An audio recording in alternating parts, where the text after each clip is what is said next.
Olá pessoal, sejam bem-vindos ao canal Entre Linhas. É momento de nós explorarmos as entrelinhas da lição da Escola Sabatina. Pessoal, já estamos aqui na penúltima lição dessa série onde estudamos sobre lições de fé no livro de Josué. Hoje nós vamos estudar sobre Deus é fiel e aí a gente vai ver, como você pode interpretar quando Deus age em sua vida, quando Deus não age em sua vida, ou quando você aceita como Deus agiu em sua vida, ou quando você espera que Deus haja e às vezes Deus manda você falar, espere um pouquinho, que não é assim que eu quero para você, beleza? Nós temos aqui hoje, mais uma vez, graças a Deus, o quarteto, que é composto de 4, então estamos aqui com o Ricardo, com o Alexandre e também com o Marcos André. E não se esqueça, que esse bate-papo também conta com a sua participação através aí do joinha. Deixa o joinha na TV, no celular, onde você estiver assistindo, deixa o joinha, muito importante para promover aí o conteúdo também. Se não é inscrito no canal, se inscreva, porque logo mais, até esqueci de falar da nova série, nós teremos aqui uma nova série, Cristo em Filipenses e em Colossenses. Então, fique esperto aí, se inscreva no canal, acione o sininho para você acompanhar também a nova série que vem por aí, beleza? Mas chega de introdução e vamos para a lição.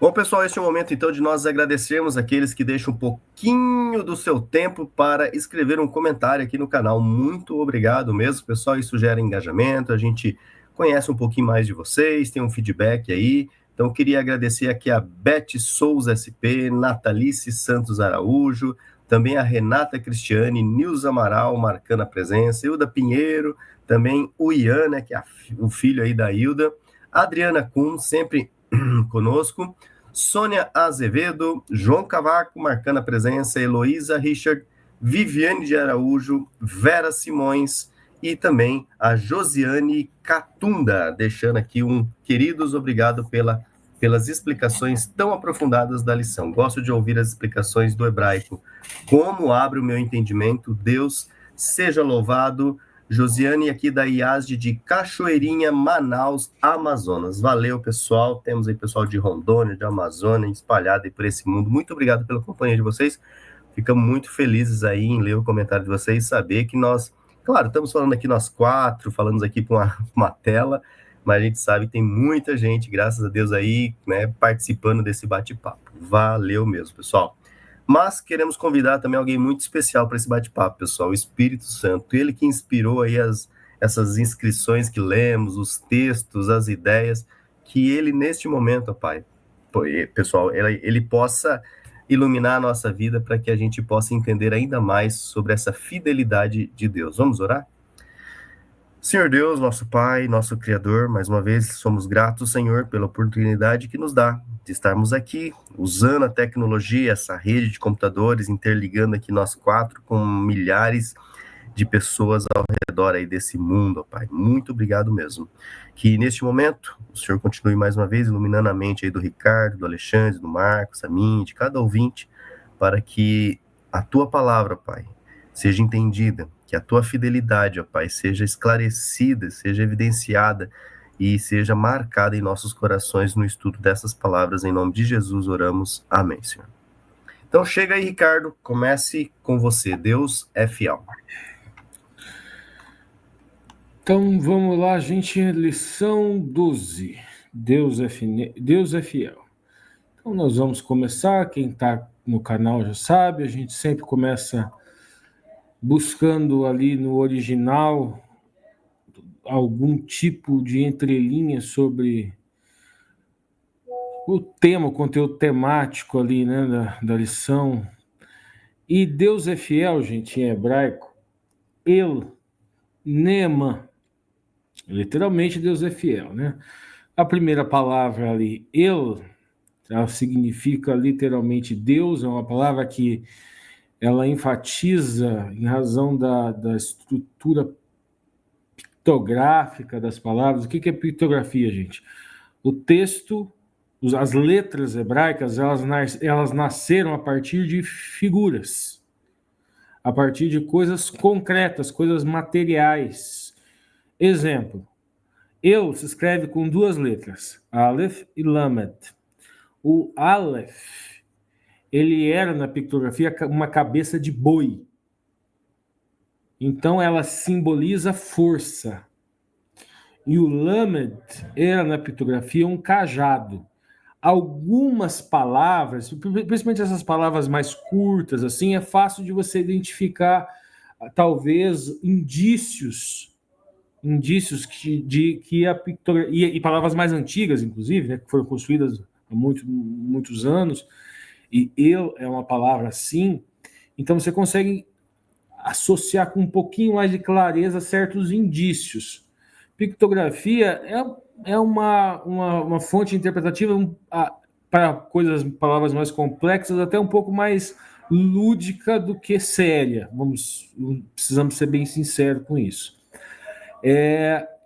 Mas ela é uma palavra que dá para a gente acreditar, assim, ou levar mais a sério alguns indícios. É uma palavra de força, justamente porque a questão da cabeça do boi, né?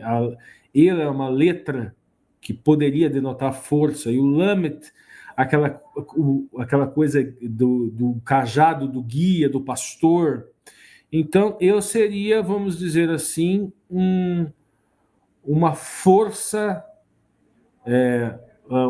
um Deus, né? Um Deus de força guiando, como o pastor guia. Daí a gente consegue associar com salmos, consegue associar com uma variedade de coisas. E a palavra Neeman é um adjetivo hebraico, que pode ser traduzido por fiel, confiança, mas pode ser traduzido também por confiável, seguro ou estável. Pode ser traduzido por algo que é firmemente estabelecido. Ela vem de uma palavra cuja raiz é Amã. Amã, ela significa ser firme, ser estável, ser confiável. Essa palavra Amã, além de ser raiz de Neemã, ela também ela compartilha a raiz com algumas palavras que já são, como direi, já são mais comuns a nós. A primeira palavra que é muito comum, né? Acabou de ser utilizada na oração, amém, amém. Essa palavra significa é verdade, é firme, assim seja. Outra palavra também que compartilha a mesma raiz é emuná, que nós já falamos muito aqui no canal, é geralmente traduzido por fé, mas ela pode significar fidelidade, confiança, cargo, função, verdade, em alguns contextos. E emet também compartilha a mesma raiz, que é uma palavra que normalmente é traduzida por verdade, mas também pode ser traduzida por firmeza, confiabilidade e retidão. Então, por que eu estou falando isso, gente? Eu estou apresentando para vocês a família semântica. A família semântica da palavra Neemã, né? E aqui é fidelidade. A família semântica, ela nasce de Amã, que significa ser algo que é firme, estável, seguro, confiável. Nós podemos também buscar essa expressão na Torá. Ela aparece literalmente, explicitamente, no Deuteronômio, Devarim 7:9. Diz o seguinte: sabe, pois, que o Senhor teu Deus é Deus fiel. Lá está escrito Ha-El Ha-Neemã. O Ha aqui, está aparecendo dois Ha, são elementos prefixais, mas a palavra ela está literalmente lá, que é o Deus fiel. Então, com relação ao título, é isso, e daí nós passamos agora para fazer essa análise, fazer um certo estudo com o verso áudio que está lá, Josué 21:45. e nós vemos lá escrito o seguinte: nenhuma promessa falhou de todas as boas palavras que o Senhor havia falado à casa de Israel. Tudo se cumpriu. Então, primeira coisa aqui, esse versículo, ele tem um contexto, né? Então, vamos analisar aquela questão do cronotopo, coisas que tinham sido dito antes no texto, né? Que nós encontramos no texto antes, e que, entendendo aquilo como uma história, que tinham acontecido antes.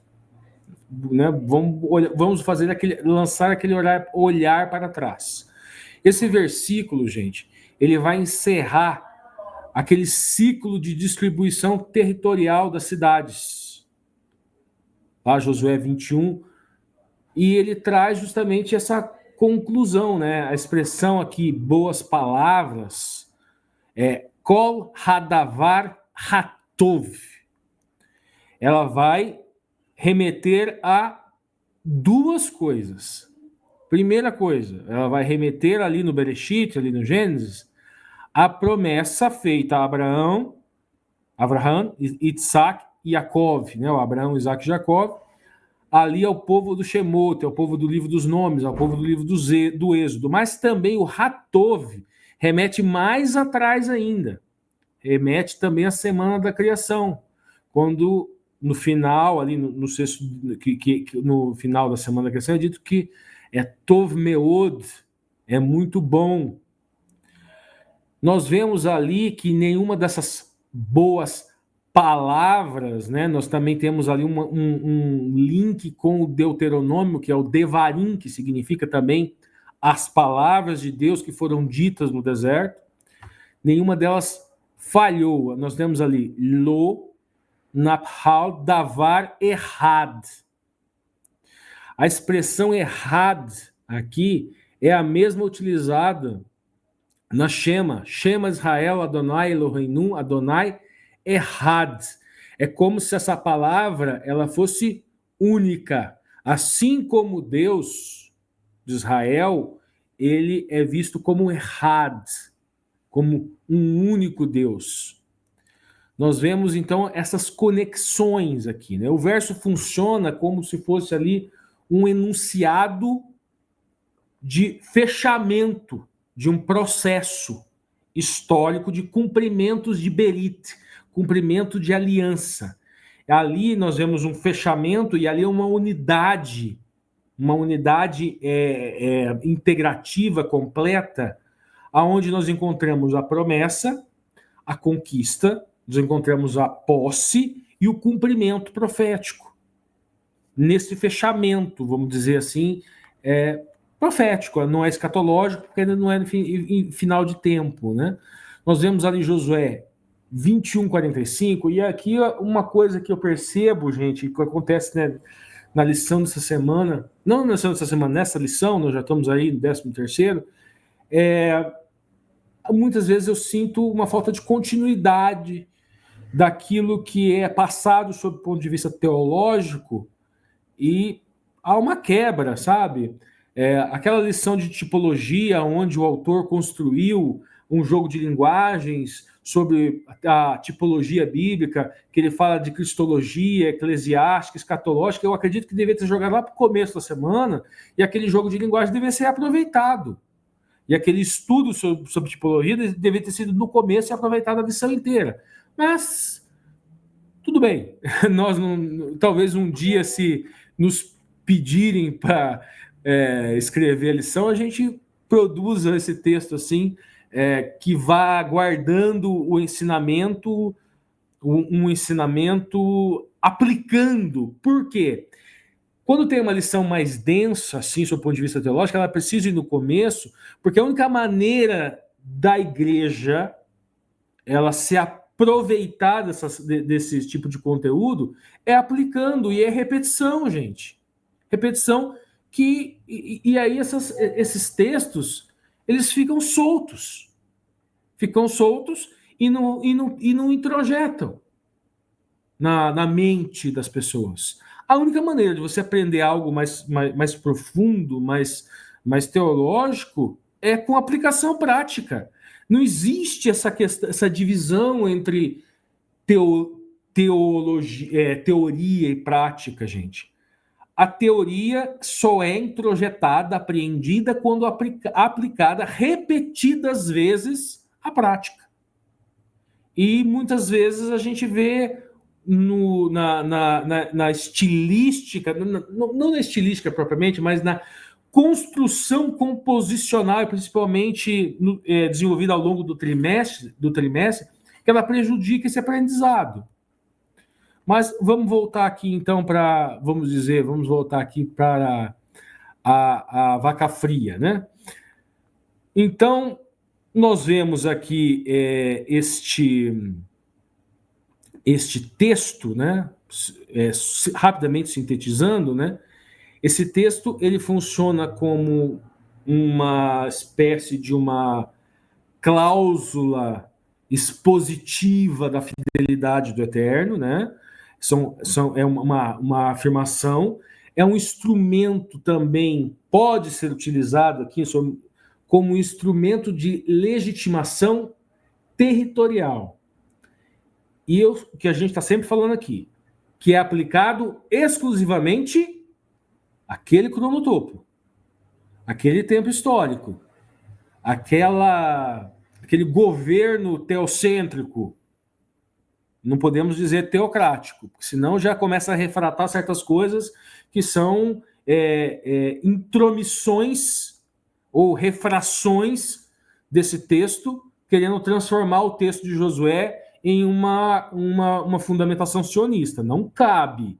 Isso não é nem excedente de sentido, isso é manipulação de sentido. Porque naquele contexto, a legitimação territorial vinha junto com uma legitimação espiritual, teológica, teocêntrica, ligada ao eterno. Então, discursivamente, também é um ponto que condensa certas vozes que construíram memórias coletivas de um povo. É aquele olhar para trás. E o olhar para trás, para nós, é um olhar para trás para o texto, que nós entendemos que corresponde a um olhar para trás para a história. Então, esse enunciado, ele vai se relacionar com todo um horizonte discursivo da promessa abrâmica, da posse da terra e do lapso que ocorreu entre aquele jardim do Éden que era Tov Meod e deixou de ser Tov Meod. Aí tem aquela correspondência de tipo e antitipo que nós estudamos. Mas essa correspondência de tipo e antitipo, ela não para aí. Ela tem uma correspondência dentro do nosso horizonte discursivo, né, de hoje, que ela aponta para uma escatologia futura. Nós temos sempre que ter isso em mente. E essa escatologia futura, ela não é uma legitimação territorial estatal. O reino do eterno, ele não é deste mundo. Ele é um mundo, e não é um reino limitado a sociedades, a estados, a tempos determinados, a governadores que são limitados pelo tempo. É o Olam Rabá, que é uma expressão que os judeus utilizam isso, que muitas vezes ali na doutrina deles é muitas vezes associada a questões territoriais, um milênio na Terra. Mas, mesmo alguns judeus ortodoxos, eles rejeitam veementemente a interpretação sionista. Eu já falei isso aqui no canal. Vamos, então, continuar aqui para a ponta da linha. Aqui a gente tem uma questão de uma construção ideológica, uma refração ideológica bem complicada, logo no primeiro parágrafo. Diz o seguinte: quando John Kennedy fez seu discurso de posse da presidência dos Estados Unidos em 20 de janeiro de 1961, seu discurso tinha apenas 1.366 palavras, mas deixou uma marca indelével na mente dos norte-americanos. Aqui a gente já vê uma hibridização do discurso religioso com o discurso político. A gente vê aqui uma refração do discurso religioso, aonde o autor da lição, consciente ou inconscientemente, teria que perguntar para ele, faz um paralelo entre o presidente norte-americano John Kennedy e Josué.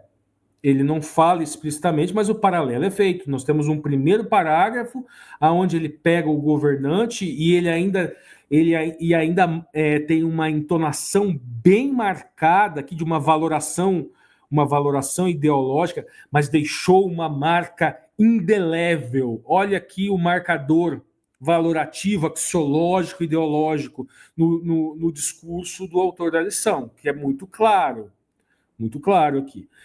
Ao incentivar seu país a concentrar em suas responsabilidades e não em seus privilégios. Ele disse, sendo a boa consciência nossa única recompensa segura e a história a juíza final de nossos atos. Avancemos para conduzir a terra que amamos, pedimos sua bênção, e aqui em letras maiúsculas, ou seja, está se referindo a Deus, a bênção de Deus, sua ajuda está se referindo à ajuda de Deus, mas sabendo que aqui na terra a obra de Deus deve ser verdadeiramente a nossa obra. Gente, as palavras, elas são signos ideológicos neutros, o que não significa que nenhuma palavra dentro de um enunciado é neutra. O que significa isso? Qualquer palavra isolada, ela pode, na hora de ser escolhida para ser colocada em um enunciado, servir a qualquer ideologia.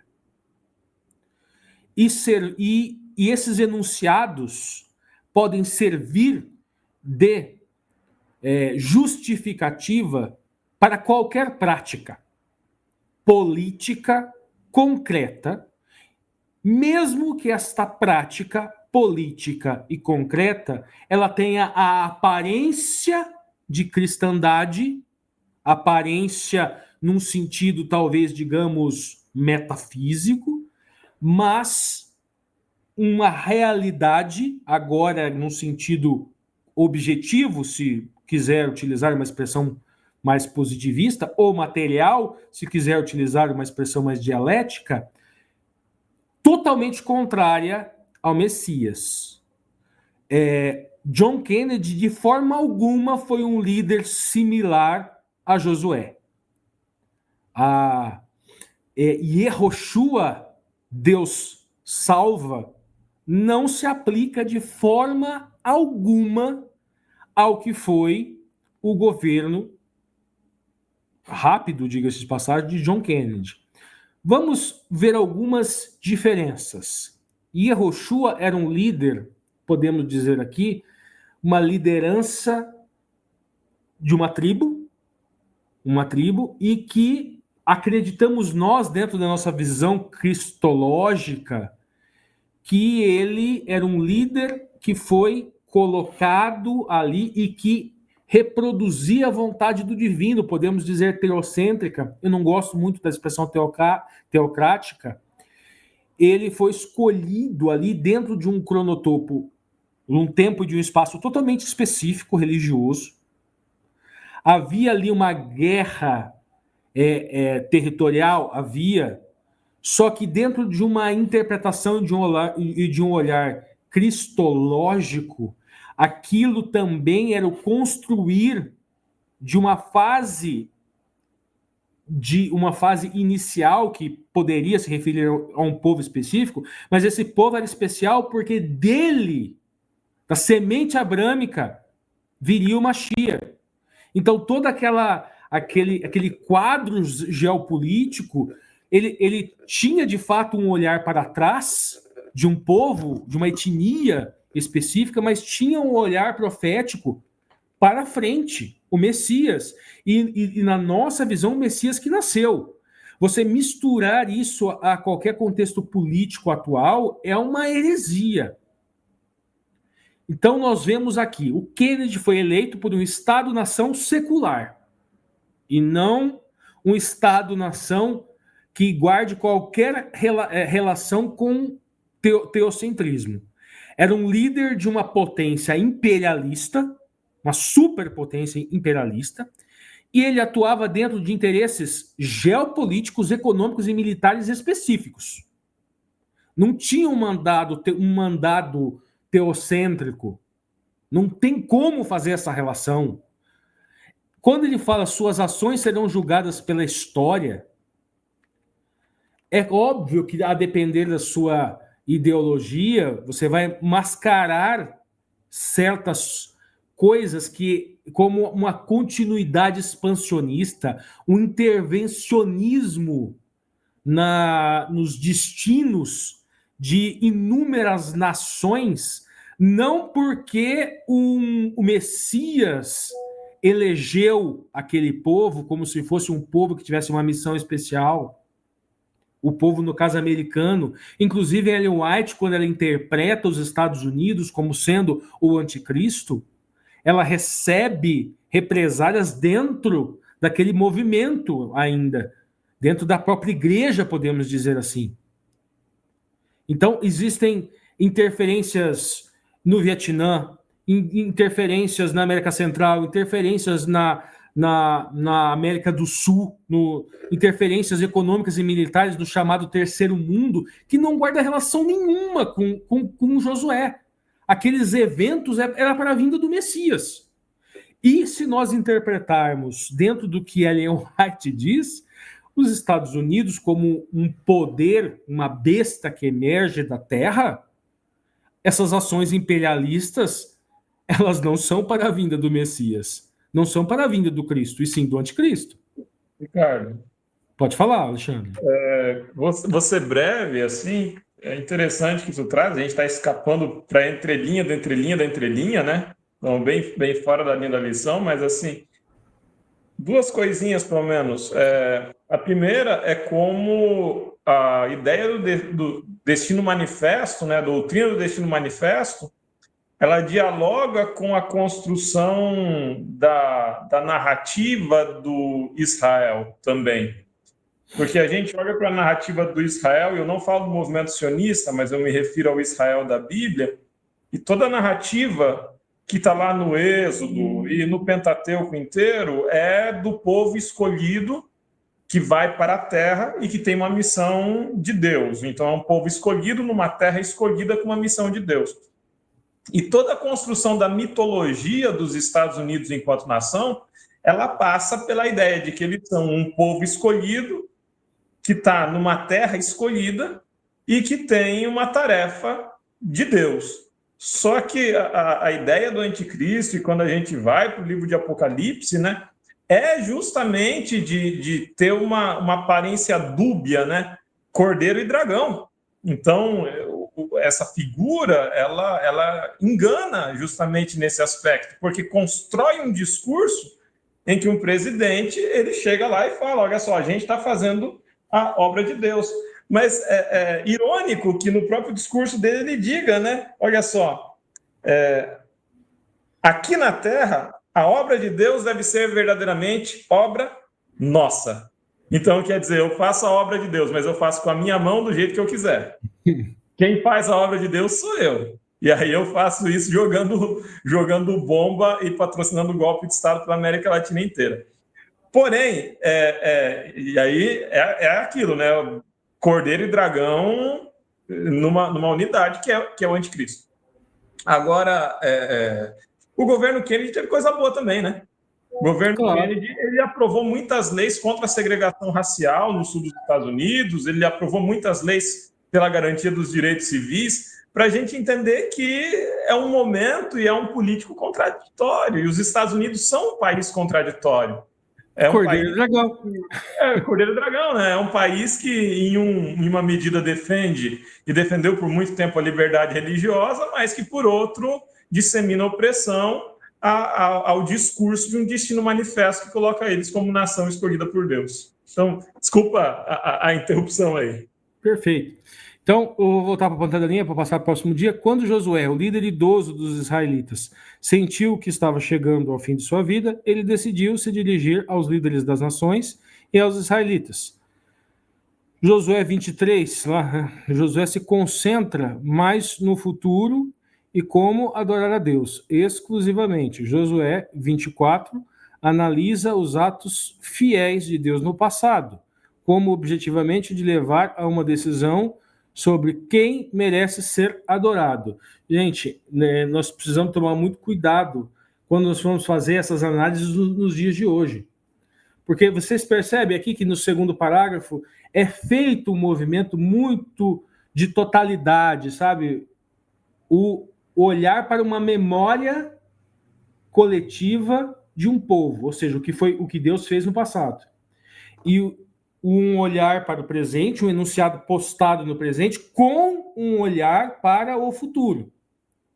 E se nós formos fazer essa mesma análise ali, feita com relação aos Estados Unidos da América, e dentro do contexto teológico, doutrinário da nossa igreja, nós fazemos esse olhar para o passado e fica muito nítido aquilo que o Alexandre falou.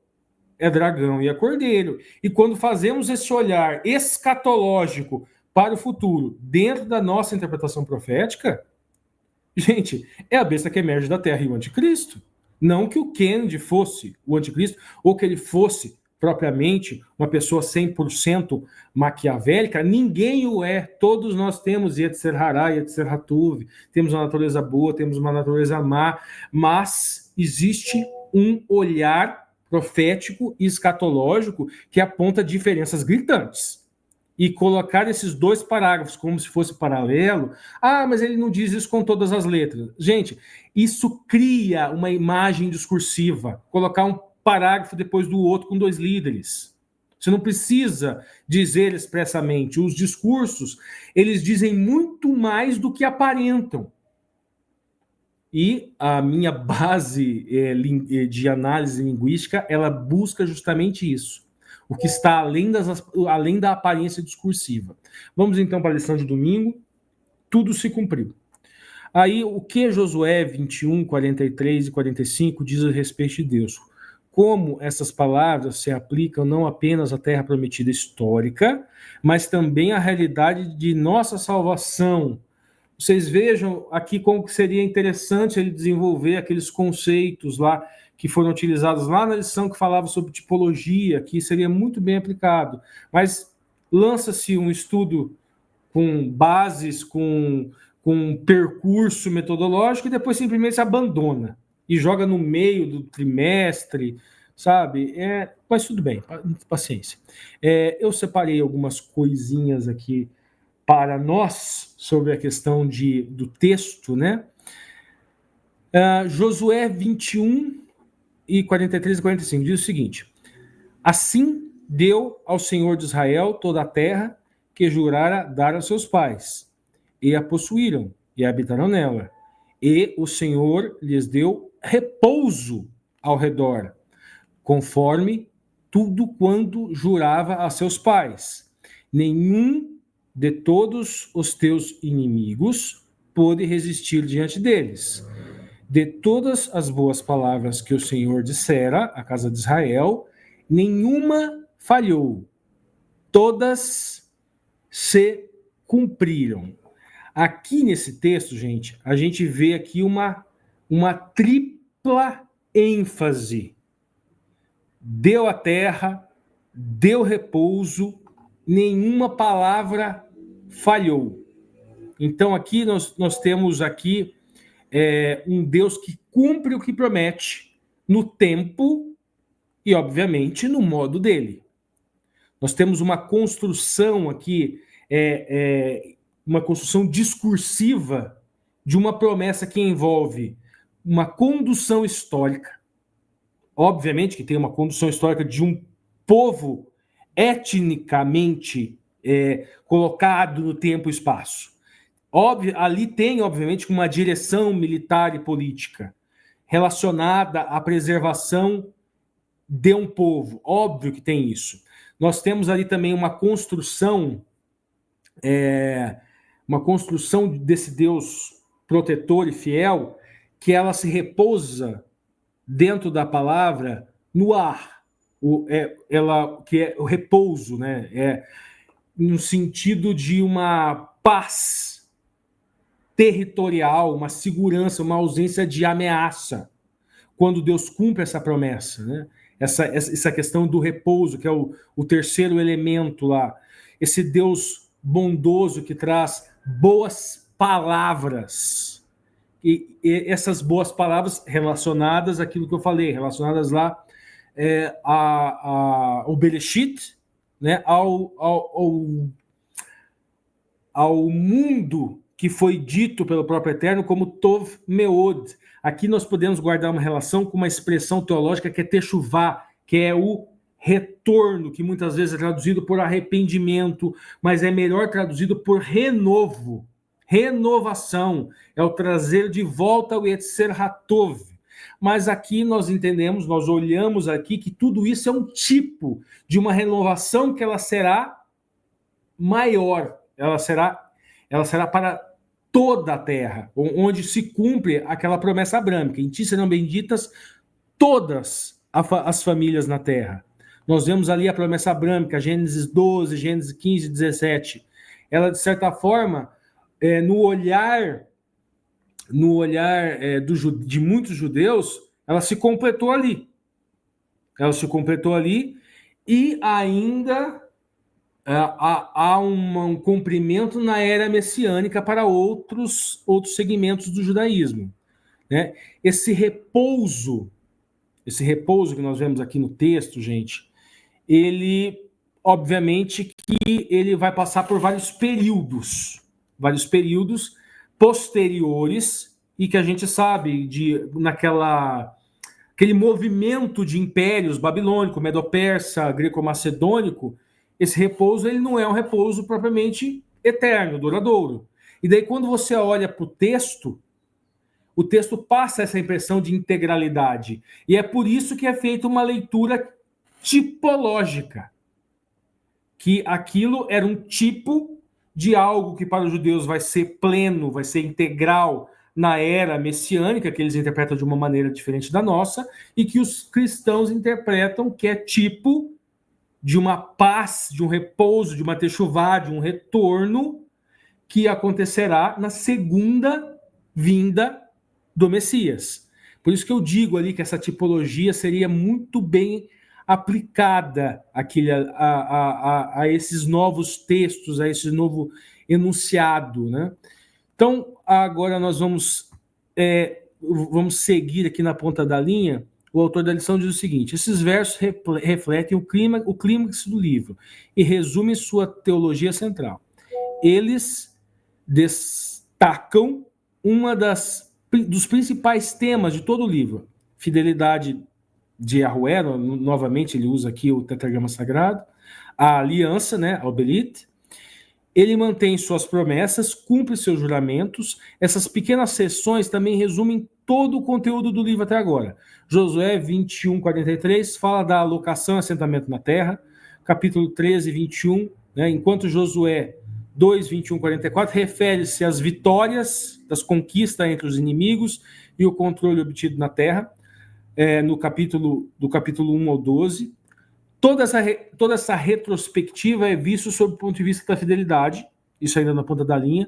Os israelitas deveriam sempre se lembrar de que nunca poderiam reivindicar as vitórias sobre os seus inimigos ou a terra prometida como uma herança, exceto pela lealdade a Deus e sua palavra. Não, os textos aqui, gente, nós já falamos, né? Nós já explicamos essa questão da herança. Eles podem reivindicar sim como no sentido de herança, mas obviamente uma herança que resulta de uma simbiose da vontade do divino à ação humana. Nós falamos isso, se não me engano, há 3 semanas atrás, né? Esse texto aqui talvez possa causar um mal-entendido com outras coisas que já foram ditas no trimestre. Nós já explicamos esse ponto aqui. Ele deu toda a terra, Aí o autor da lição vai citar Josué 21, 43, livrou-os de todos os seus inimigos, Josué 21, 44, segundo todas as palavras que haviam dito, tudo se cumpriu. Né? O autor vai dizer que a repetição da palavra hebraica kol, que significa de fato tudo, todo, etc., várias vezes, né? Ele fala em 6 vezes, em 3 versos, enfatiza mais uma vez a verdade de que a terra era uma dádiva do Eterno. É uma interpretação possível. Israel não podia levar nenhum crédito por tê-lo recebido. Não sei se a expressão kol ela passa essa expressão de que eles não teriam nenhum tipo de crédito. Porque, na verdade, a construção é no sentido de integralidade.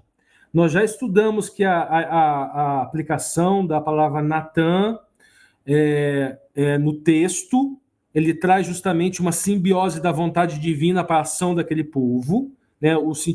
A refração dessa palavra, né? Então, não é bem assim. Vamos lá. A palavra Natan, primeiro, ela pode significar dar, tranquilo, entregar também não tem muita diferença do que conceder, colocar, estabelecer, colocar sob o poder de alguém, mas ela também pode significar, gente, permitir. A palavra Natan. Então, esse verbo dar pode significar permitir.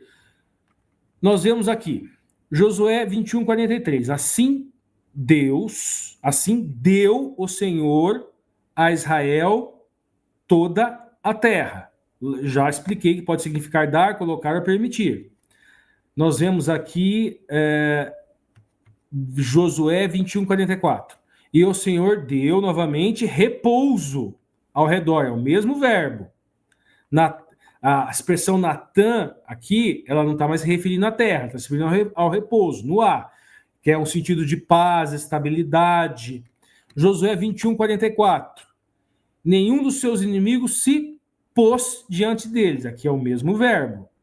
O texto indica aqui implicitamente que uma condição militar onde os inimigos eles não tinham mais capacidade de resistir, né? Em razão ao efeito do Natan, do divino, né? Do dar ou permitir do divino ali sobre a terra. Josué 21, 45. De todas as boas palavras que o Senhor falara, nenhuma falhou. Aqui, nesse texto, não vai aparecer Natan, mas ele vai estar trabalhando o Devarim. As palavras foram dadas e foram tornadas realidade, ou foram concedidas. O dar aqui ele vai estar subentendido, né? Então nós vemos essa construção, digamos aqui, semântica, dentro desse campo semântico, agora saindo do linguístico e indo um pouco para o teológico. Né? Vamos um pouco para o teológico, vamos mudar de esfera discursiva. Esse Natan aqui, gente, é o conceder a algo que não era possuído, né? Isso é o uso básico da palavra, do ponto de vista linguístico. Mas ele estabelece aqui na construção do texto dar um repouso. O verbo, ele não significa propriamente entregar um objeto, mas criar um estado de paz. E é aí que nós podemos construir essa narrativa teológica e aplicar nos dias de hoje. Criar um estado de shalom, de paz.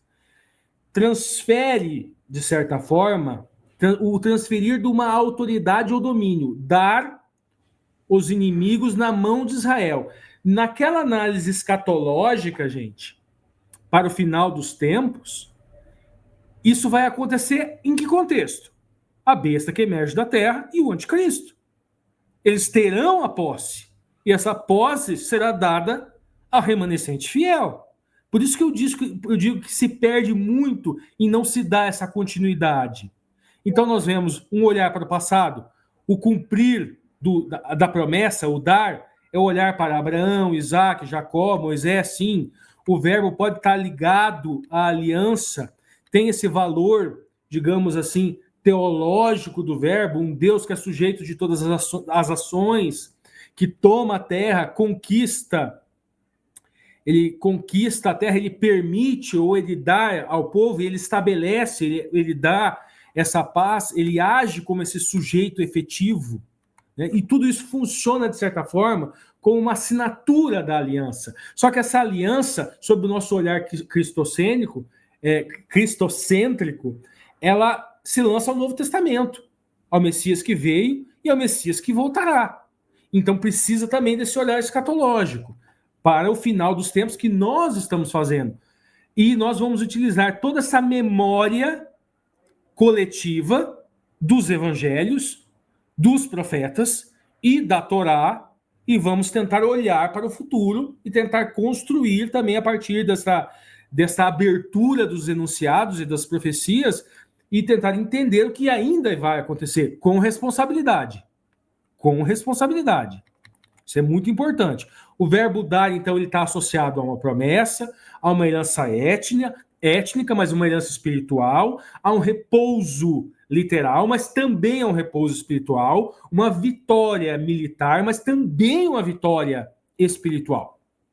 Aí onde nós podíamos utilizar aquele jogo de linguagem que o autor disse lá atrás, aquela interpretação voltada ao histórico, aquela interpretação voltada à igreja e aquela interpretação voltada à escatologia ao final dos tempos. Então, vamos lá. Vamos seguir na ponta da linha, né? O autor da lição agora vai dizer o seguinte: todo sucesso de Israel deveria ser atribuído exclusivamente, inicialmente, e a iniciativa divina, a confiabilidade de Deus. Com toda certeza. Com toda certeza. Toda a construção composicional do texto, ela passa isso para a gente. Mas não é o paralelismo da palavra kal, ela denota ela vai denotar uma noção de integridade, de uma noção de integralidade. Seria melhor isso, de que tudo aquilo pode-se falar sob um ponto de vista secundário em confiabilidade, pois tudo foi cumprido. Mas não é só tudo foi cumprido, tudo foi cumprido de forma plena. Há ali um fechamento estilístico, não um fechamento de sentido, porque nós já falamos que todo enunciado ele é aberto e tem um excedente de sentido. Mas ali a estilística, ela trabalha um fechamento daquela narrativa, uma conclusividade do conteúdo temático a qual o enunciado concreto a qual o enunciador se propôs a construir o enunciado concreto. Então, todo o sucesso de Israel deveria ser atribuído exclusivamente à iniciativa divina e à confiabilidade de Deus. Sim, o texto ele passa isso, né? Aí o autor ele vai construir aqui um vínculo com o Novo Testamento. Ele vai pegar Efésios 2:8 e vai dizer o seguinte: pela graça vocês são salvos, mediante a fé. Perfeito. E isto não vem de vocês, é dom de Deus, não de obras, para que ninguém se glorie. Aí, enfatizando a fidelidade de Deus, Paulo também escreve: fiel é esta palavra. Se já morremos com ele, também viveremos com ele. Se perseveramos também com ele, reinaremos. Se o negamos, ele, por sua vez, nos negará. Se somos infiéis, ele permanece fiel, pois de maneira nenhuma pode negar a si mesmo. Vocês percebam aqui nesse texto o contraste do final, da última concatenação que o Paulo usa. Vocês percebam. Se morremos com ele, também viveremos. Tem um antagonismo e uma conotação positiva aqui, né? Se morremos, então viveremos com ele. Se perseveramos, ele também com ele reinaremos. A conotação positiva. Se o negamos, ele, por sua vez, nos negará. Agora aqui uma igualdade. Se nós negamos, ele também nega. Agora, quando se fala se somos infiéis, ele permanece fiel. Vocês percebem que há uma dialética, um diálogo entre natureza. Nós temos uma natureza que pode nos conduzir à felicidade, mas o divino não tem essa natureza. Ele nos retribui com fidelidade. pois de maneira nenhuma pode negar a si mesmo. E eu encerro com o último trecho na ponta da linha, como a fidelidade de Deus em cumprir as suas promessas nos dá confiança de que nenhuma de suas promessas no futuro falhará. Vai lá, agora é com você, Alexandre. Valeu, Ricardo. Chegamos na lição de segunda-feira e ainda nessa transição, né, nesse trânsito, passado, presente e futuro. Aqui a gente tem o texto de Josué 23, 1 a 5, que é um tempo se passando, Josué já idoso, e agora ele decide fazer um discurso. E aí ele tem uma preocupação. A preocupação é dupla. Primeiro, ainda tem coisa para conquistar. Será que o povo vai conseguir conquistar o que falta? E a segunda, será que o povo vai conseguir manter aquilo que já foi conquistado? Ele diz o seguinte, sobre as terras por conquistar, né? O Senhor as expedirá, as nações, as expedirá de vós, e possuireis a terra, como o Senhor tem prometido. Então, quer dizer, ao olhar para o futuro imediato, ele tem tranquilidade, Josué tem certeza que, assim como Deus os conduziu na conquista, ele vai conduzir na conquista final. Porque ainda ficaram algumas manchas, ainda ficaram alguns territórios em que esses povos habitavam. Lembrando que não existia um reino lá quando Israel chegou, né? Existiam cidades-estado, então tinham várias comunidades. E as principais cidades, as cidades muradas, elas caíram, só que ainda existiam comunidades ali que continuaram coexistindo, né? Aí a gente avança para o texto e vai fazer um paralelo aqui com a nossa fé e a nossa permanência na fé. Na seguinte ideia: primeiro, não era garantido que o povo permaneceria na terra. Existia uma condicionante aqui. E a condicionante é apresentada por Josué por meio de um convite e de um apelo. Olha, eu quero que vocês continuem guardando a lei, que vocês sigam a palavra de Deus, que vocês obedeçam ao Senhor. Porque se vocês fizerem isso, se vocês obedecerem, a vitória ela é garantida. Porém, se eles desobedecessem, e já havia as promessas lá desde o Deuteronômio, né? Se você se afastar da lei, se você se afastar de Deus, se você transgredir, se você for injusto com o órfão, com a viúva, com o pobre, com o estrangeiro, se você adorar outros deuses, se você se afastar de Deus e cair na idolatria, a consequência é que você vai perder a terra, você vai ser expulso da terra. Então é condicional. E aí o esforço é a gente pensar no nosso próprio processo de salvação. Existem algumas pessoas que são naquela ideia de uma vez salvo, salvo para sempre, sabe? Eu me converti, eu aceitei a Jesus, eu fui batizado, acabou, eu sou perfeito agora, estou salvo, nunca mais vou pecar, nunca mais vou cair, estou salvo para sempre. E se eu pecar, é sinal que a minha conversão não foi genuína, foi falsa. E não é assim, gente. A possibilidade de errar, a possibilidade de se afastar de Deus, de renegar a Deus, ela está sempre aberta. Sempre é possível cair. E por isso essa exortação de Josué à vigilância para o povo. A passagem segue agora com, lá no versículo 10, né? Com Josué falando como que vai se dar a conquista das partes que falta conquistar da terra. Ele fala assim, um homem perseguirá 1000. E, gente, não é porque esse um homem aí é muito poderoso, não.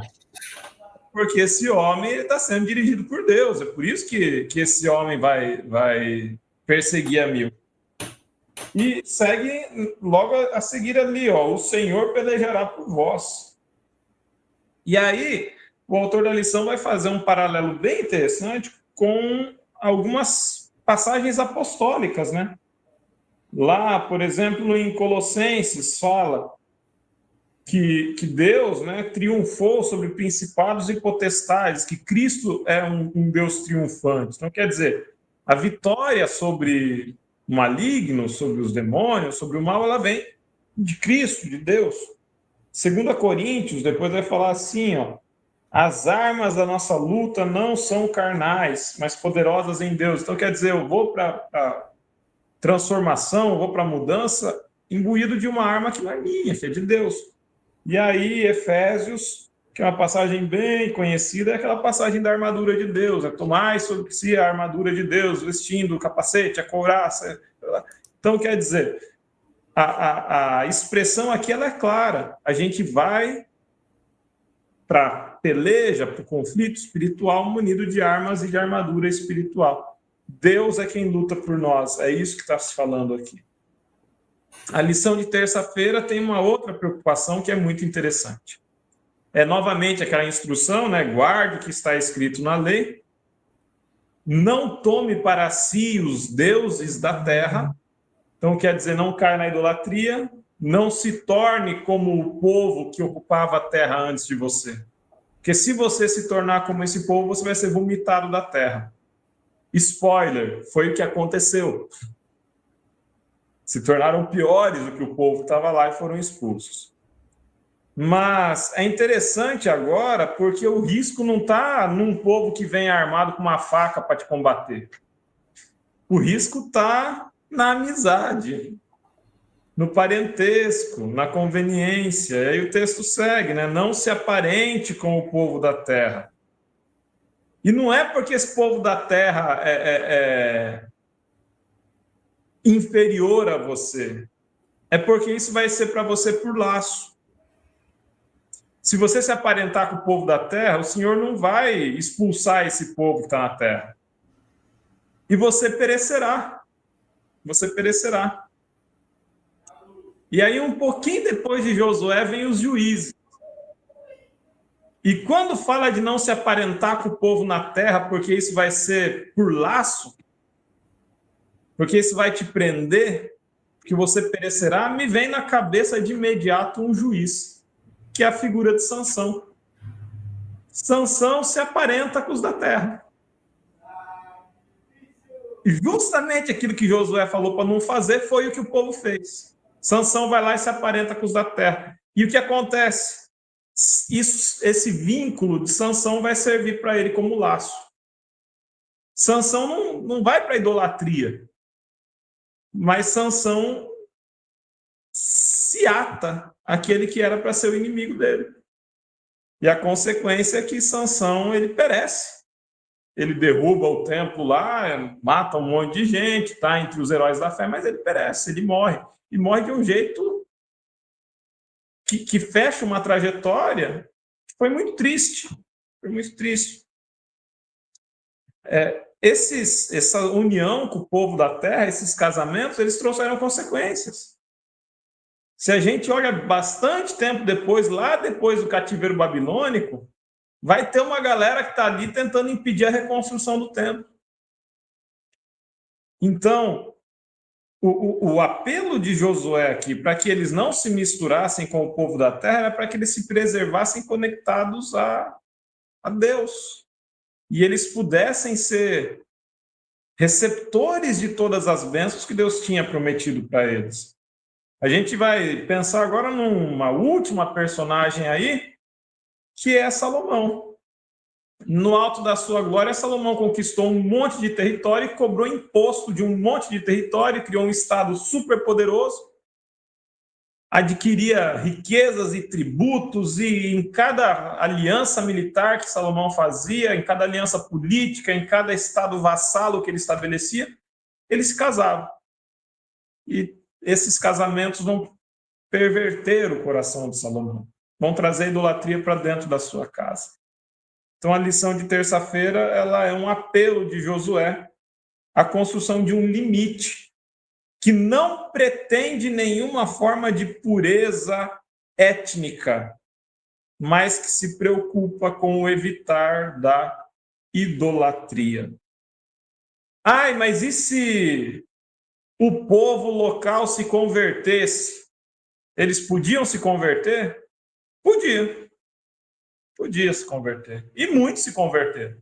E aí podia casar? E aí podia se reunir?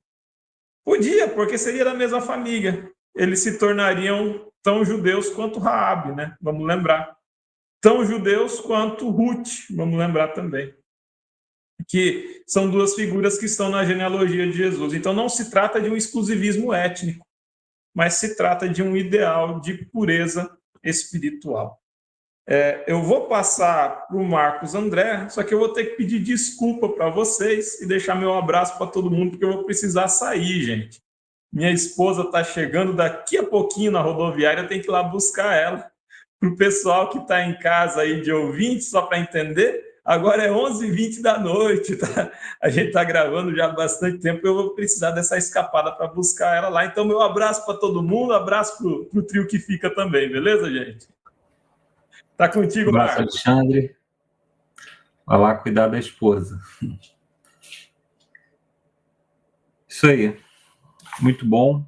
E na parte de quarta-feira nós temos o título A Ira do Senhor. Então nós temos aí um aparente contraste, né? Pelo menos assim na nossa visão, na visão que nós temos de mundo hoje, parece que um Deus de amor, ele não tem possibilidade da ira, né? Não tem possibilidade de se irar. É interessante a construção desse capítulo de Josué, o capítulo 23, porque ele é mais ou menos construído no mesmo parâmetro do livro de Deuteronômio. O discurso de Josué ali, né? Ele tem a mesma construção lá do livro de Deuteronômio. Ele inicia com um prólogo histórico, como também Moisés fez no livro de Deuteronômio, fala sobre a importância de obedecer aos mandamentos de Deus, fala sobre as bênçãos que, no tempo de Moisés, eram apenas promessas, agora já estavam cumpridas, e depois ele faz advertências ali contra a desobediência, né? Então é um modelo de uma espécie de um contrato que estava sendo realizado, né? Então, ali no discurso de Josué, ele lembra que o mesmo Deus que prometeu as coisas boas e, mediante a obediência, ele cumpriu com fidelidade tudo aquilo que ele prometeu, ele também prometeu severas punições contra a desobediência, né? E aí o autor nos começa perguntando aqui como compreender o tema da justiça retributiva de Deus apresentado por Josué, né? E outras passagens das Escrituras. Existe uma frase, né, que diz que nós somos livres para escolher o que plantar, mas somos escravos da colheita, né? Então é mais ou menos isso. O Arthur Schopenhauer, ele discutiu muito a respeito de liberdade, a respeito de livre-arbítrio, e é interessante que ele usa uma frase que ele diz assim: Deus dá as cartas e nós jogamos. Então Deus, ele determina os limites da nossa liberdade.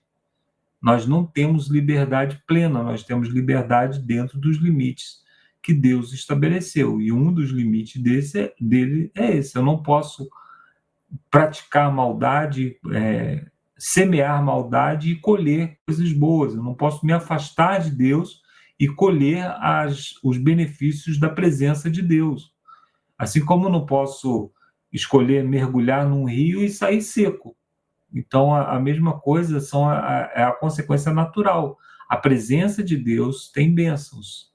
E o afastamento da presença de Deus, da mesma forma, tem consequências muito claras. Essas consequências, elas são descritas. Então, ela não está ligada a uma vingança de Deus ou algo que Deus faz punitivamente, mas a consequências naturais. Assim como existem consequências no mundo natural, existem consequências também no mundo espiritual. Um afastamento da presença de Deus traz consequências espirituais poderosas. Então, o autor, ele diz aqui que a primeira vez visto o ensino bíblico sobre a ira de Deus parece ser contrário à afirmação de que ele é amor, como, por exemplo, em João 3,16. João 3,16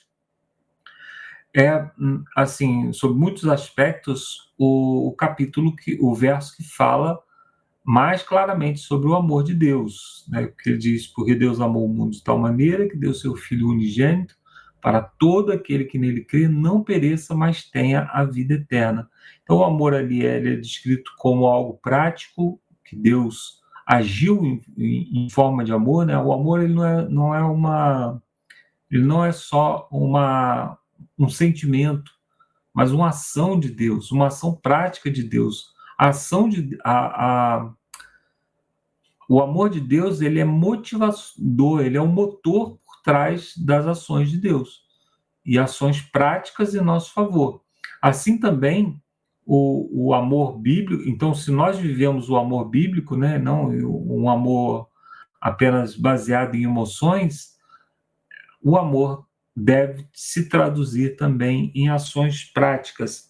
E aí o autor cita aqui diversos textos sobre a ira de Deus, mas eu quero destacar João 3, verso 36, que está no mesmo capítulo do maior amor de Deus, o verso que fala sobre o amor de Deus. Até se o Lúcio quiser colocar, o verso que fala do maior amor de Deus, é porque Deus amou o mundo, inclusive não tem nem medida, né? Ele fala assim, Deus amou o mundo de tal maneira que deu o Filho. Aí está uma tradução diferente, a nova aí, né? Porque Deus amou tanto o mundo que deu o seu Filho unigênito para todo aquele que nele crê não pereça, mas tenha a vida eterna.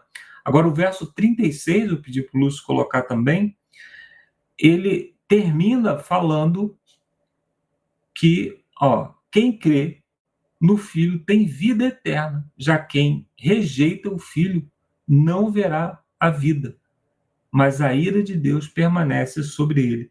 Perceba que a ira não é algo que Deus impõe ou que tem um início em determinado momento, como se Deus fosse sentimental, né?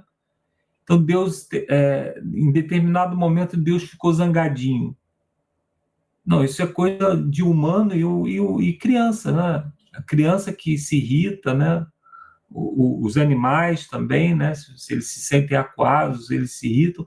Deus não, a ira do Senhor permanece sobre ele. A ira de Deus é algo constante contra o pecado. Se Deus não muda, a ira dele também não muda. Não é que Deus vai ficar ou ficou em determinado momento irado. Deus, ele permanece irado desde a entrada do pecado no mundo, ou desde a entrada do pecado no universo, né? E até que o pecado seja definitivamente destruído. Então a ira do Senhor permanece. Existe uma ilha onde nós podemos nos refugiar da ira do Senhor, que é em Jesus. Aquele que recebe o Filho se refugia. Através de Jesus nós nos refugiamos da ira do Senhor. Do contrário, a ira do Senhor ela é permanente contra toda impiedade, contra todo mal. Então, a ira é uma consequência natural do afastamento de Deus, porque se nós nos afastamos de Deus, naturalmente nós nos apegamos ao pecado. Isso se reflete nos nossos atos, nos nossos pensamentos, nas nossas palavras. Então, se nós não nos refugiamos em Cristo, não é que nós seremos vítimas da ira de Deus, nós já somos vítimas da ira de Deus. Esse é o nosso estado natural. Na parte de quinta-feira, então, ele diz: apegue-se a Deus, a única maneira pela qual Israel poderia evitar a tentação da idolatria e a ira de Deus não era se lembrando constantemente das proibições da aliança, mas promovendo uma fidelidade consciente e consistente, né, ao Senhor. Então, era através da prática, né, de se apegar ao Senhor, de estar unido ao Senhor, através da adoração, através da prática do bem, através da obediência aos mandamentos do Senhor, que eles estariam nesse relacionamento. Ele diz que esse mesmo termo, apegar-se ou aderir ao Senhor, também é usado para descrever uma aliança matrimonial, né? E também a aliança entre Ruth e Noemi, ou seja, reflete relacionamento. Então, é desenvolvendo relacionamento com Deus que nós nos afastamos. Tem uma história, né, que é muito interessante para que a gente possa entender, né, o que é evitar o mal, especialmente evitar pensamentos maus, que ilustra isso, né? Dizem que um mago, né, ele foi a uma cidade e ele reuniu ali os moradores daquela cidade numa praça e ele colocou alguns elementos dentro de uma bacia, né, dentro de um tacho ali, e começou a mexer assim com a mão, e de repente um barulho de metal, começou a fazer um barulho de metal ali no fundo daquele tacho, e ele então levantou a mão assim, e a mão estava cheia de ouro, algumas pedrinhas de ouro. E ele então disse que ele tinha a fórmula para fabricar ouro, e ele poderia vender essa fórmula por uma certa quantidade de dinheiro. E as pessoas ficaram muito interessadas, porque vamos supor que fosse lá $1.000, né, R$1.000, sei lá, mas se você tivesse a fórmula para fabricar ouro, você conseguiria fabricar, recuperar muito facilmente aquele valor. Então ele deu a fórmula, e a fórmula era uma fórmula muito simples, que era juntar ali alguns elementos, e você poderia então fazer ouro. Só que tinha um problema. Durante o processo, quando você estivesse mexendo ali com a sua mão, você jamais poderia pensar no macaco da cara vermelha. O macaco da cara vermelha era um ser esdrúxulo que ninguém nunca havia pensado nele. Eu creio que você também nunca pensou no macaco da cara vermelha, né? Mas a partir daquele momento ninguém conseguia fazer a tal fórmula sem pensar no macaco da cara vermelha, e portanto ninguém fazia ouro. Então, se nós nos afastamos do pecado dizendo assim, não posso pensar no pecado, não posso pensar no pecado, não posso pensar no pecado, nós já estamos pensando no pecado. Então o que nós precisamos? Nós precisamos nos preencher daquilo que é bom, daquilo que é reto, daquilo que é nobre, e é dessa forma que nós vamos nos esvaziar do pecado.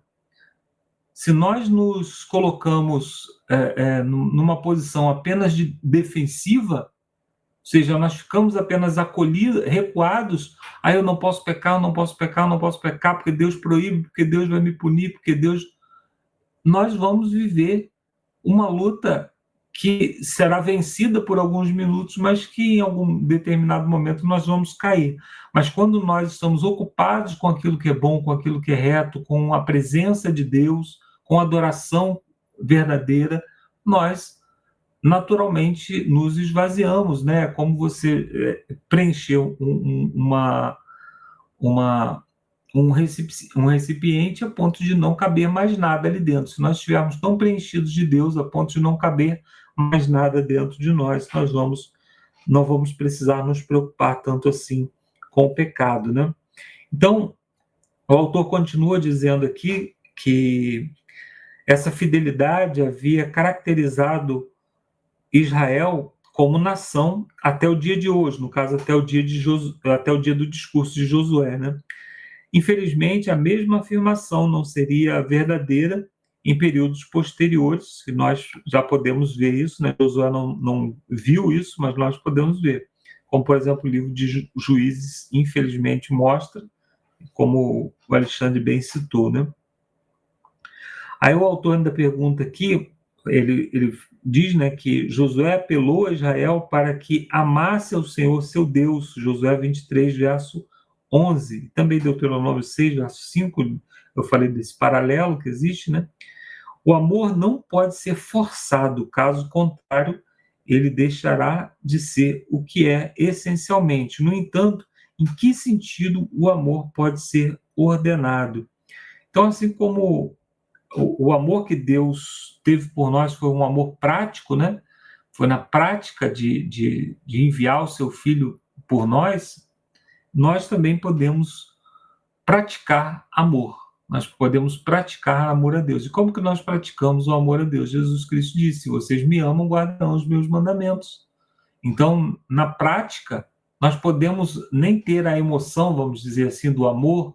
Talvez o amor ainda não esteja tão fundamentado em nosso coração, mas nós podemos, através da prática, através de caminhar com Cristo, aprender a amá-lo. Né? Nós temos, em 2 Coríntios, capítulo 5, verso 14, o apóstolo Paulo diz que o amor de Cristo nos constrange. Quando nós contemplamos o amor de Cristo em nosso favor, quando nós contemplamos aquilo que foi feito por nós, nós somos constrangidos a amar de volta. O amor, ele é uma reação àquilo que Deus fez por nós. Amor não é algo que nós temos naturalmente, especialmente amor a Deus, mas é algo que, a partir do momento que nós desenvolvemos relacionamento com Deus, e assim é na vida também, né?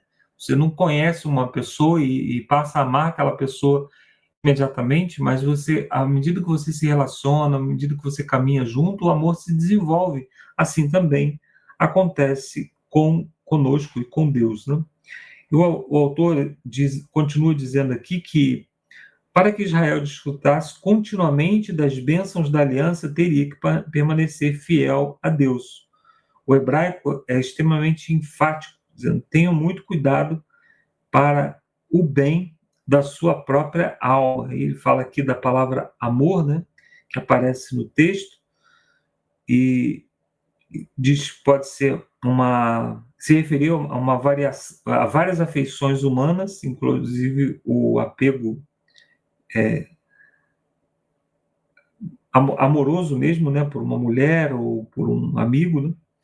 E ele continua dizendo: se entendermos o amor a Deus como um compromisso e devoção consciente a Ele, esse amor pode ser ordenado sem que isso seja contrário à sua essência. Então, nós podemos amar a Deus como um mandamento, sim, se nós entendermos o amor como algo prático, como algo que nós podemos praticar.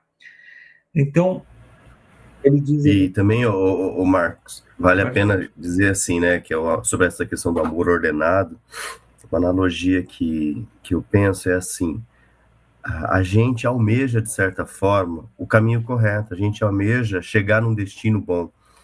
Então, quando você, por exemplo, a gente quer, sei lá, quer ir lá pro litoral, né, não sei quem mora no litoral aí, mas a gente que não mora, todo mundo quer ir pro litoral.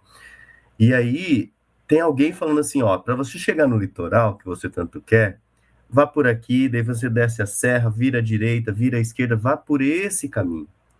Então, eu penso que o amor ordenado, de certa forma, está relacionado assim: Deus nos dá o caminho certo. E quando você busca esse caminho certo, você desenvolve ainda mais o amor a Deus, porque você sabe que Deus está lhe guiando para o bom caminho. Deus amou o mundo, você acabou de ler, né? Porque Deus amou o mundo de tal maneira que deu seu filho para...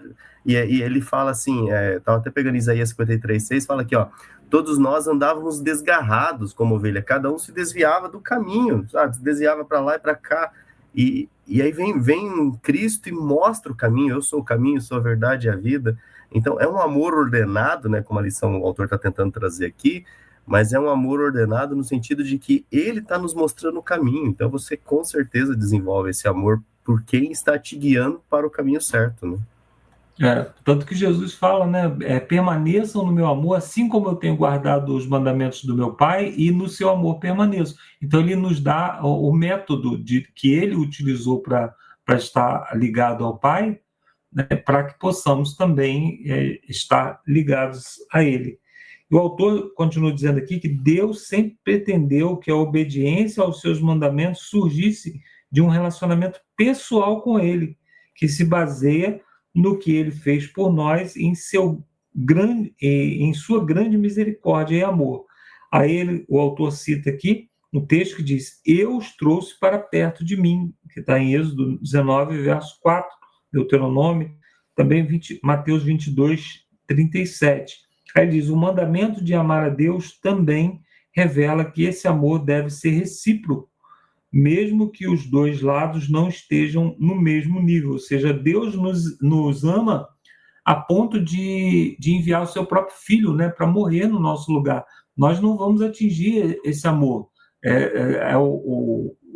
A história de Abraão lá, né? Que pai que pode dizer assim: não, se Deus me pediu meu filho, eu vou lá e sacrifico?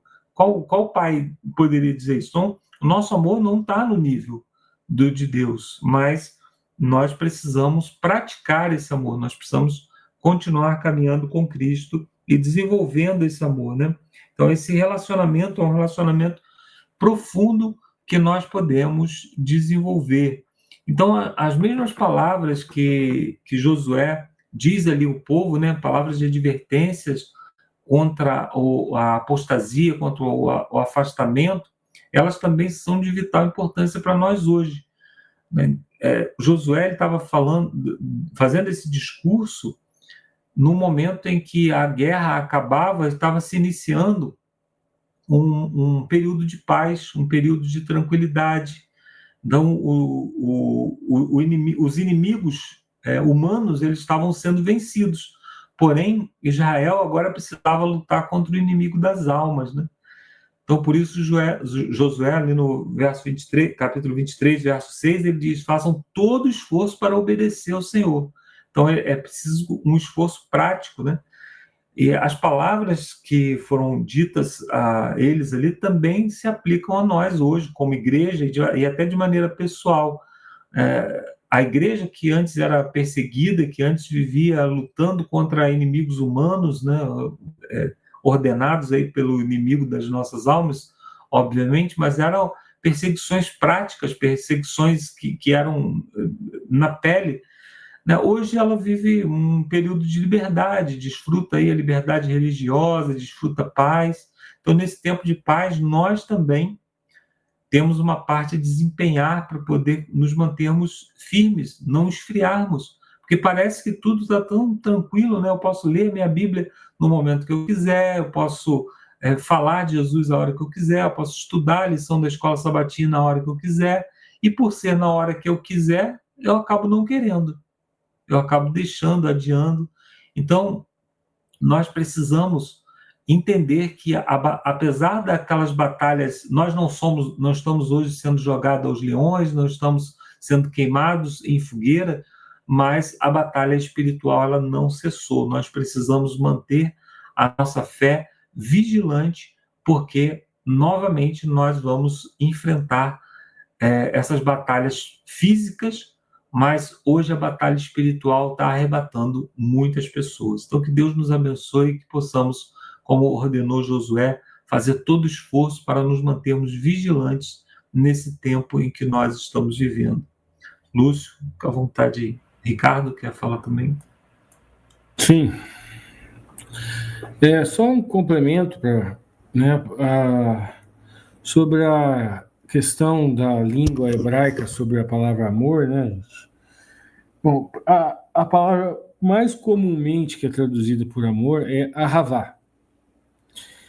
Essa expressão hebraica, ela vem de uma raiz, ahav, que geralmente é traduzido por amar, querer.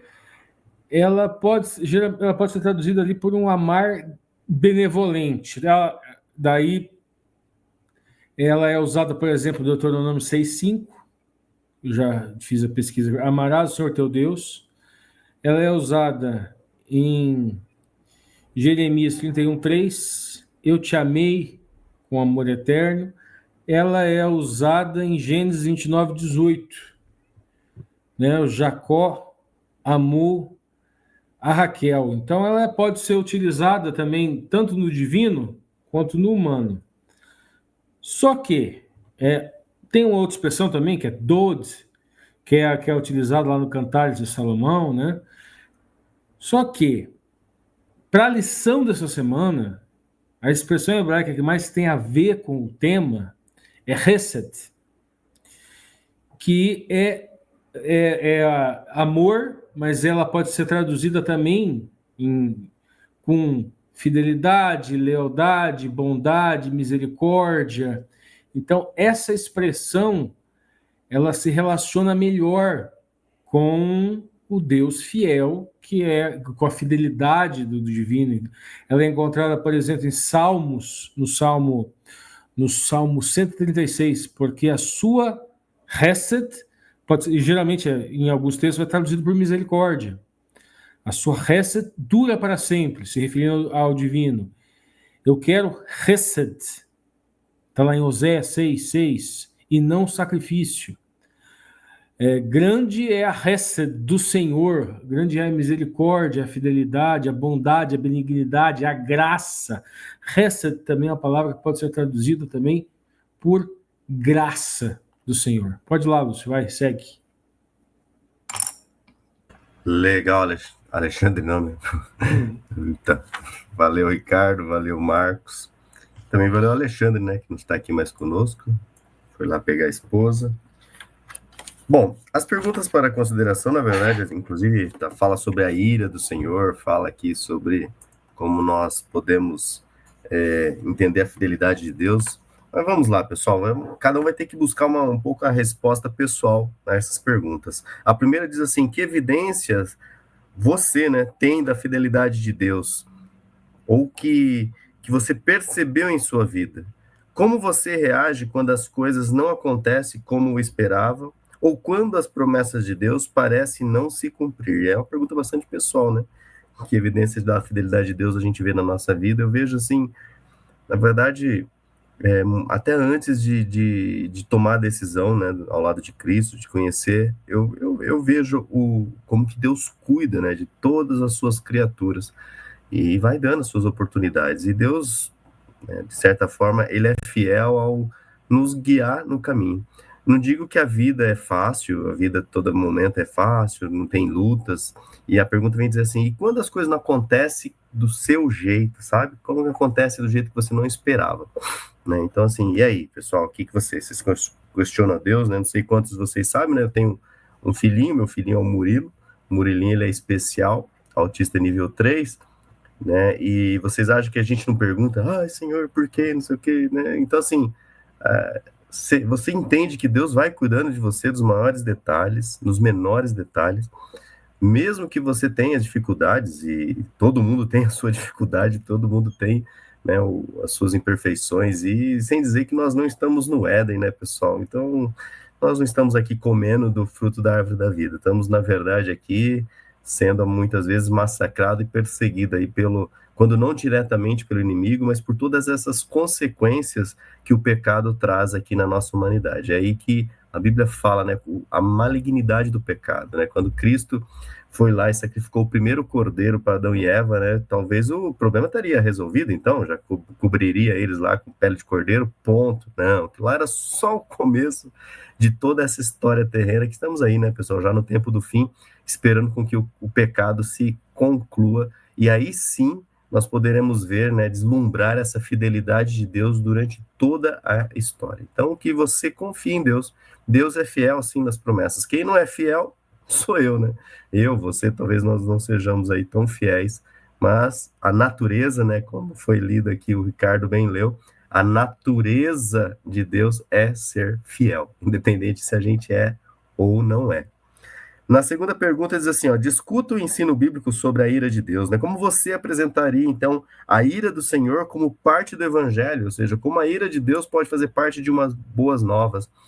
E durante a lição, eu lembrei, assim, que o povo, né, judeu chegou a sacrificar os filhos aos deuses. Sabe o que é você pegar uma criança? Vamos materializar esse pensamento, porque senão fica muito abstrato, vamos concretizar. Sabe o que é você pegar uma criança perfeita e você colocar diante de um altar, de uma imagem qualquer e queimá-la vivo? Pensa, materializa. Nem sei se é bom materializar, o Alexandre não está aqui para conduzir com questões psicológicas e traumas psicológicos, mas você consegue materializar um pensamento desse? Você consegue imaginar que o povo de Deus participou desses rituais? Sabe? Então, quando você vê a ira de Deus, né, que tanto enfatizam às vezes para te distanciar do evangelho, você vê assim, até na ira de Deus na verdade, a essência dele que é o amor. Quando ele manifesta essa ira, né, na verdade, ele está pensando lá na frente, ele está falando assim, eu preciso, de certa forma, resolver isso aqui, porque eu preciso pensar nas gerações que vêm lá na frente, para que elas ainda tenham oportunidade de talvez entender um pouquinho, né, dessa dimensão do eterno, do divino, porque se eu deixar do jeito que a humanidade vai, é só a maldade pela maldade. Então eu vejo assim que a ira de Deus, ela ainda assim, ela vem junto com a natureza de Deus, né, que é a fidelidade e amor, tá? Então é assim que eu gostaria de levar sempre a ira de Deus ao evangelho, porque infelizmente as pessoas do jeito que pregam o evangelho é o amor de Jesus, Deus aceita tudo, mas lembre-se que Deus também, ele não pensa só no agora, né? Ele não pensa em uma dimensão só, né? Ele pensa em todas as dimensões possíveis, principalmente, né, nas pessoas que virão. No terceira questão aqui diz assim: que princípios vimos nesta semana quanto à associação com incrédulos, né? Como o Marcos trouxe.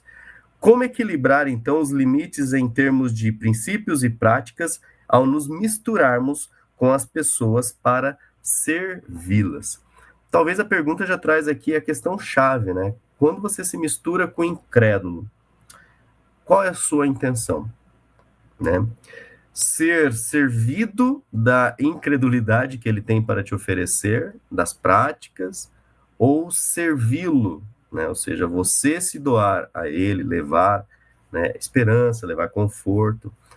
Então, eu acho que a gente precisa atingir o equilíbrio até para sair um pouco da bolha. Eu sei que muitos pais têm medo, né, de perder os filhos para o mundo, e numa ocasião recente, né, eu como líder de adolescente, eu convidei, falei assim, numa reunião, convidei os pais, falei assim, os adolescentes estão querendo conhecer outras igrejas, ver como que é.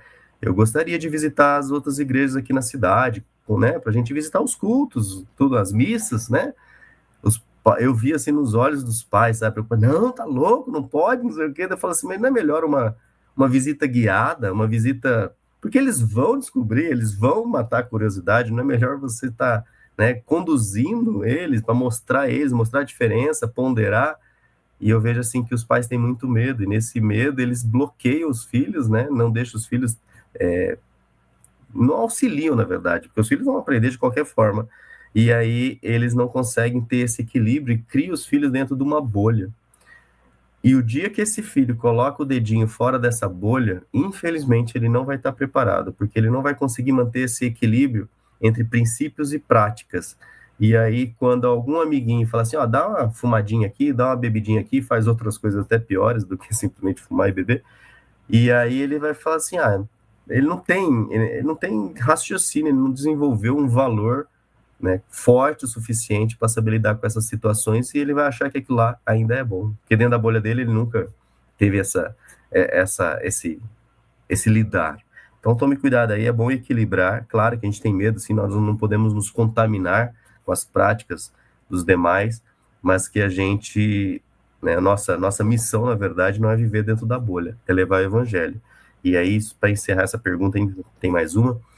Temos que tomar muito cuidado, porque eu vejo, pelo menos na minha realidade, falo por mim, pela minha comunidade, nós ainda temos muita dificuldade de formar jovens missionários, pelo menos aqui na minha região, não sei na sua região, mas aqui os jovens, eles são muito fechados em si mesmos, sabe? Naquela comunidade, naquela panelinha, e isso é ruim, porque não é a nossa missão é para fora, é se misturar, nós somos o sal da terra, né? Para que serve o sal se for ficar todo mundo no saleiro? Parece um saleiro cheio de sal, é até ruim, né? Um saleiro cheio de sal. O bom do sal é quando ele está espalhado, temperando aí a vida. E a última pergunta, né? Quais obstáculos impedem você de se apegar ao Senhor? Ou seja, quais obstáculos talvez tenham impedido a mim de me apegar ainda mais ao Senhor? Eu confesso a vocês, né, quem acompanha o canal Entre Linhas, confesso a vocês, tem alguns obstáculos, eu repenso. Eu sou servidor público federal, isso de certa forma nos dá uma certa segurança, né? Mas por outro lado eu falo, será que eu estou maduro o suficiente para, diante das coisas que já estão aí acontecendo, para simplesmente falar assim, que se exploda tudo e vamos pregar o evangelho e vamos lidar e seguir o caminho que o Senhor tem? Sabe, a gente tem que refletir sobre isso. Você está disposto a largar tudo que você tem, ou suas preocupações estão muito presas ainda, seus planos, carreiras, construção, patrimônio, investimentos, sei lá o que ocupa a mente, né? Minha mente é ocupada com um monte de coisa. Então, assim, a gente tem que se questionar, né? O que será que tem impedido a gente de se entregar completamente ao Senhor? O Ricardo sempre traz a questão da emuná, né? Da palavra emuná, fé, função. Então, assim, como que está a nossa função, sabe? Então, pense aí e se entregue a Deus e deixe Deus guiar o teu caminho, aonde quer que esteja. Claro, você pode ser servidor, você pode ser investidor, não tem problema, Deus não condena essa questão. Agora toma cuidado, porque aonde está o teu tesouro, lá estará o teu coração. Beleza, pessoal? Encerramos aqui, então, mais uma lição, penúltima lição. E nos vemos, então, na última lição, pessoal. Escolham hoje. Escolham. Tem uma coisa, Lúcio, que eu Fala acho lá. que fica para o final, aí fica para quem é o corajoso, tá? Quem é corajoso chegou a 1 hora e até aqui. 34 minutos. Isso, só para os corajosos aí. Vocês podem usar se aparecer isso qualquer na lição, sabe? Ira, né? Temos ali, tem 4, mais ou menos, eu vou falar só de 3 só, expressões hebraicas para ira. E depois eu vou fazer uma pequena análisezinha. A primeira palavra, af, ela literalmente, gente, ela está relacionada a essa parte da face aqui. Ela é uma palavra meio que antropomorfizando a reação do divino. Ela às vezes é traduzida por nariz, sabe? Quando você faz assim, uma respiração forte, um nariz inflamado, uma respiração de indignação, ou uma expressão facial, assim, de fúria. É uma metáfora humana. E a gente vê lá em Deuteronômio, né, a ira do Senhor, falando, e é uma expressão que antropomorfiza uma reação. Eu já vou depois explicar o porquê que isso é importante. A outra é Haron, que é geralmente associada com uma fúria ardente. Ela vem de uma raiz, hará, que significa queimar ou arder. Então, nós temos ali também uma outra expressão hebraica de uma reação, certo? Aí nós temos Ketsef. Essa expressão, ela geralmente é traduzida por cólera. Aqui já não é mais uma reação. Aqui já é mais um sentido de consequência. Está associado mais a um juízo, vamos dizer assim. O Evrá é uma outra expressão geralmente traduzida por furor. Ela vem de uma raiz que significa transbordar, ultrapassar. Ela está lá em Isaías, associada ao dia do Senhor, vem com ira e furor. Furor ardente. Então, nós vemos aqui nessas palavras, nós percebemos o quê? Primeiro, as 2 palavras, elas estão associadas a uma ira no sentido reativo. É uma reação, e geralmente é uma reação ao pecado. Então, nós temos ali a expressão af e a expressão haron, elas carregam uma conotação reativa a algo, geralmente é reativa ao pecado. E a expressão ketsef, ela já, e muitas vezes evrá, é no sentido de ação, no sentido de uma consequência ou uma reação a alguma coisa. E quando nós associamos e analisamos em conjunto essas expressões de ira no sentido de ação ou reação, e analisamos ali com ahavá, né, amor, qual que é a diferença? Enquanto a ira, ela é num sentido de uma ação do divino ou de um ato, a ahavá é no sentido constitutivo da própria natureza do divino.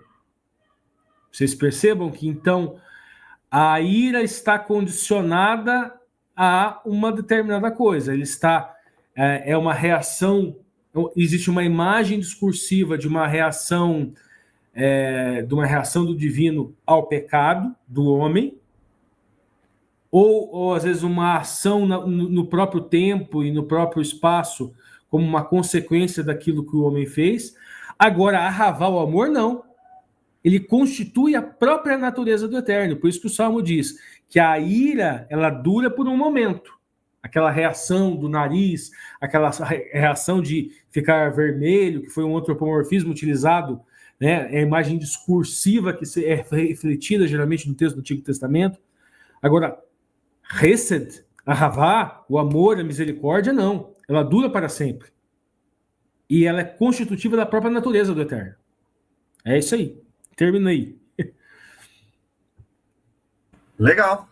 Valeu, Ricardo. Então, pessoal, nos vemos já na última lição. Escolham hoje. Mas antes, ainda para terminar mesmo, quem termina é você, né, Marcos? Com uma oração aí, nos despeça com a palavra de oração.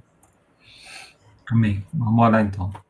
Santo e bom Deus, muito obrigado por essa lição, muito obrigado pelos aprendizados e pelas advertências que o Senhor nos deixa em sua palavra. Nós te pedimos, Senhor, pela tua graça, que o Senhor converta o nosso coração e naquilo que nós temos falhado, que o Senhor nos ajude a superar e que possamos todos nos refugiar na graça de Cristo, para que naquele dia, Senhor, quando a tua ira for derramada contra o pecado, que possamos estar acolhidos na justiça e na bondade de Cristo. Te pedimos também, Senhor, que o Senhor abençoe cada pessoa que nos acompanha aqui, abençoe também a nós aqui, ao Alexandre que saiu, mas que continue na tua presença, e que em todos os momentos, Senhor, possamos viver aqui nesse mundo, mas com os nossos olhos voltados para a eternidade. Te pedimos isso em nome e por amor de Jesus. Amém. Amém. Então, pessoal, fiquem com Deus. Até lá, deixa eu colocar nós 3 aqui, pelo menos, né? Até a última lição dessa série. Tchau, tchau.